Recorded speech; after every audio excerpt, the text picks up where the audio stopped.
ನೀವು ಯಾರನ್ನಾದರೂ ಪೂರ್ಣ ಹೃದಯದಿಂದ ನಂಬಿದ್ದೀರಾ? ಆ ನಂಬಿಕೆಗೆ ಅವರು ದ್ರೋಹ ಮಾಡಿದ್ದಾರೆವ?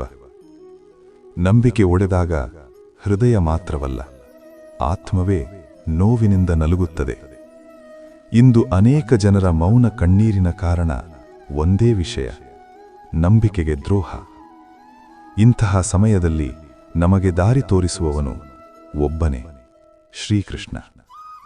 ಶ್ರೀಕೃಷ್ಣ ಹೇಳುತ್ತಾನೆ, ನಂಬಿಕೆ ಮಾತಿನಿಂದ ಹುಟ್ಟುವುದಿಲ್ಲ, ಆಚರಣೆಯಿಂದ ಬೆಳೆದು ಬರುತ್ತದೆ. ನೀವು ಯಾರ ಮೇಲೆ ನಂಬಿಕೆ ಇಡುತ್ತೀರೋ ಅವರಿಗೆ ನಿಮ್ಮ ದುರ್ಬಲತೆಯನ್ನೇ ಕೊಟ್ಟಂತಾಗುತ್ತದೆ. ಆದರೆ ಎಲ್ಲರೂ ಆ ದುರ್ಬಲತೆಯನ್ನ ಪವಿತ್ರವಾಗಿ ಕಾಯುವುದಿಲ್ಲ. ಕೆಲವರು ಅದನ್ನೇ ನಿಮ್ಮ ವಿರುದ್ಧ ಅಸ್ತ್ರವಾಗಿಸುತ್ತಾರೆ.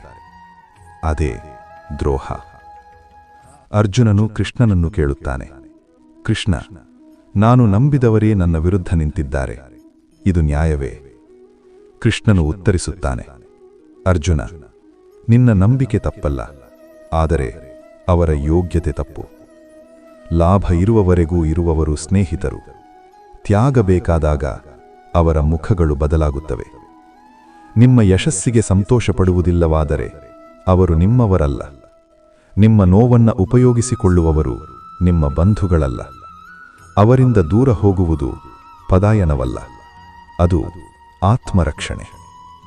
ಶ್ರೀಕೃಷ್ಣ ಹೇಳುತ್ತಾನೆ, ಕ್ಷಮಿಸು, ಆದರೆ ಮತ್ತೆ ಅಂಧವಾಗಿ ನಂಬಬೇಡ. ಕ್ಷಮೆ ಎಂದರೆ ಮತ್ತೆ ಅವಕಾಶ ಕೊಡುವುದಲ್ಲ. ಕ್ಷಮೆ ಎಂದರೆ ನಿನ್ನ ಮನಸ್ಸನ್ನು ಭಾರದಿಂದ ಮುಕ್ತಗೊಳಿಸುವುದು. ದ್ರೋಹವು ನಿನ್ನನ್ನು ದುರ್ಬಲನನ್ನಾಗಿಸಬಾರದು, ಅದು ನಿನ್ನನ್ನು ಜಾಣನನ್ನಾಗಿಸಬೇಕು.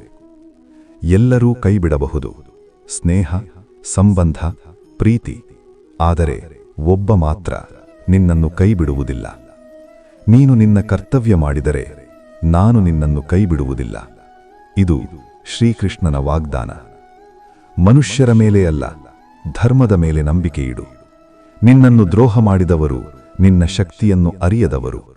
ಇದು ಅಂತ್ಯವಲ್ಲ, ಇದು ನಿನ್ನ ಜೀವನದ ಹೊಸ ಆರಂಭ. ಎದ್ದು ನಿಲ್ಲು, ನಿನ್ನ ಮೌಲ್ಯವನ್ನು ಅರಿತುಕೋ. ಮತ್ತೆ ಯಾರೂ ನಿನ್ನ ನಂಬಿಕೆಯನ್ನು ತುಳಿಯದಂತೆ ನಿನ್ನನ್ನು ನೀನೇ ರಕ್ಷಿಸಿಕೋ. ಜೈ ಶ್ರೀಕೃಷ್ಣ.